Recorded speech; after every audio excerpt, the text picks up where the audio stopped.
बिस्मिल्लाहिर्रहमानिर्रहीम। 10 बार गिरने के बाद 11वीं बार खड़ा होने का नाम कामयाबी है। फेल हुए और आगे बढ़ते रहे, रुकने का नाम भी मत लो। यहाँ पर 2 रास्ते निकलते हैं, एक तो एवरेज, दूसरा लेजेंड बनना है। आपको क्या बनने का जुनून है? अगर आप फेल होने के बाद रुक गए तो आप एवरेज कहलाओगे।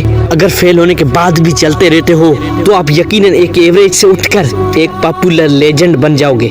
थॉमस एडिसन को स्कूल से निकाल दिया, पढ़ने से मना कर दिया। बल्ब बनाने से पहले 100 बार नहीं, 1000 बार नहीं, बल्कि 10,000 बार फेल हुआ। उसके बाद भी जब कामयाब हुआ तो ऐसा हुआ, पूरी दुनिया की आंखें फटी फटी रह गई। दुनिया बोल रही थी ये कैसे हुआ? स्टीव जॉब्स को अपनी कंपनी से निकाल दिया गया। जरा सोचो, हम होते तो क्या करते? कंप्लेन करते रहते, रोते रहते, हर एक को सुनाते रहते मैं बर्बाद हो गया। सारी जिंदगी सोचते रहते मेरे साथ गलत हुआ, सब लोग मतलब ये, फिर डिप्रेशन में चले जाते। लेकिन इस बंदे ने ऐसा नहीं किया। इस बंदे ने कहा मुझे आप लोगों ने कंपनी से निकाला है, देखना मैं दुनिया का नंबर 1 अमीर तरीन बन के दिखाऊंगा। और बना भी। तो आपको क्या करना है? फेलियर के बाद बहाने बनाते रहना है या फिर लेजेंड के रास्ते पर चलना है? चॉइस आपके हाथ में है। चूज करोगे तो रिजल्ट तो मिलेगा ही मिलेगा। इस दुनिया में जो भी बंदा कामयाब हुआ है उसकी स्टोरी पढ़ लो, बायोग्राफी पढ़ लो, उन सब में एक बात कॉमन है। 100 साल पीछे जाओ, 1000 साल पीछे जाओ, पहले उसकी नाकामियां लिखी जाती है और उसके बाद सक्सेस लिखी जाती है। तो आप भी फेलियर से घबराओ मत, फेलियर को फेस करना सीखो। चाहे किसी भी फील्ड में हो, मेल हो, फीमेल हो, अमीर हो, गरीब हो,